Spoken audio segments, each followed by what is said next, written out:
So a lot of you have been disturbing me about Temu, Temu this, Temu that, Temu.com, what have you. Temu has been pumping ads all over the internet, like everywhere they've been pumping ads. And what is Temu? Well, I'm going to start from the practical level. Temu is just like AliExpress. If you know what AliExpress is an online commerce store. So let me show you practically. This is Temu on the desktop browser. This is AliExpress on the desktop browser. I mean, did you spot any difference?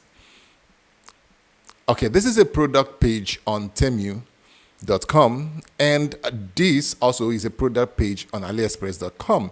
I mean, both of them look so similar. Okay, let's even bring it to the mobile browser, like maybe your phone. Let's go to the mobile browser. They still look very, very alike. This is Temu on the mobile, and this is AliExpress on the mobile. So, well, when I say they are alike, I really mean that in case you want to know what it's like. But if you haven't used AliExpress before, well, Temu is a Chinese online commerce that is owned by PPD Holdings, and it is owned by Colin Huang, if I got the name well. They sell things, but the key things I want to talk about, if you're from Nigeria, they are still not accepting Naira debit cards, so you still have to find a way to pay. About their 90-day return, I mean, you know how long it takes to ship something from China to maybe say West Africa, and before you can test it and want to ship it back, you might not actually meet up the 90-day return, and the cost of shipping something back to China sometimes is 10 to 20, 30 times than the cost of bringing it in. So that could be a disadvantage. So if you're in Nigeria thinking, okay, I can ship something back or somewhere in Africa, just forget that, because it's not going to get there on time, or the cost will be too much. Then the third thing, I think, I'm not so sure. I tried to buy something and I discovered that you have to get, for the free shipping, for you to qualify, you have to get something up to 30,000 worth Naira. That's a close to $20 before you can get option for free shipping. AliExpress Choice does that with just $10. Then you can ship both the cost of the things. Once it's up to $10, you can get free shipping. Another thing I wasn't so comfortable is the reviews. Anyway, the reviews are there. Reviews can be bought these days.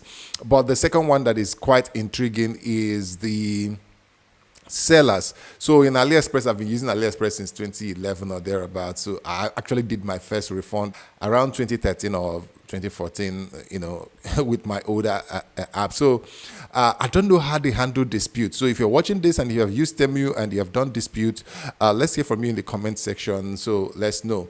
One of the things that I will also warn you about is exaggeration. You know, all these Chinese e-commerce stores do a lot of exaggeration. So they might put to a picture that is blown up, that is exaggerated, and you will now be issue of what I ordered versus what I get.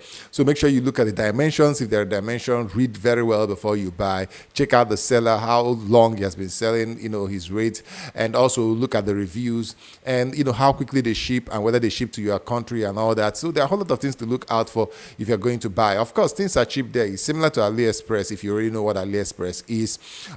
So I'm looking at that, and let me give you a good example. So this is a pressure pot. You look at it, right? No, this is not a pressure pot. This is a product for a pressure pot cap, pressure pot cover. So if you're not careful, you might think you're buying a pressure pot until you buy it and pay for it, and they will ship you a pressure pot cap, and that could be disappointing. So yeah, is it safe to buy from Temu? Yes, it is. You know, there are a whole lot of online e-commerce, you know, Chinese-based e-commerce that people have been buying from all this while. But what I would advise is, my 2 piece on it is, yeah, buy carefully, and also make sure you inquire about their customer protection and, you know, dispute management. These are the 2 things I haven't had the experience about it, and I'm open to learning about it in the comment section. So let me hear from you in the comment section, and make sure you follow me here for more interesting tech tips. Until I see you in the next one, it is peace.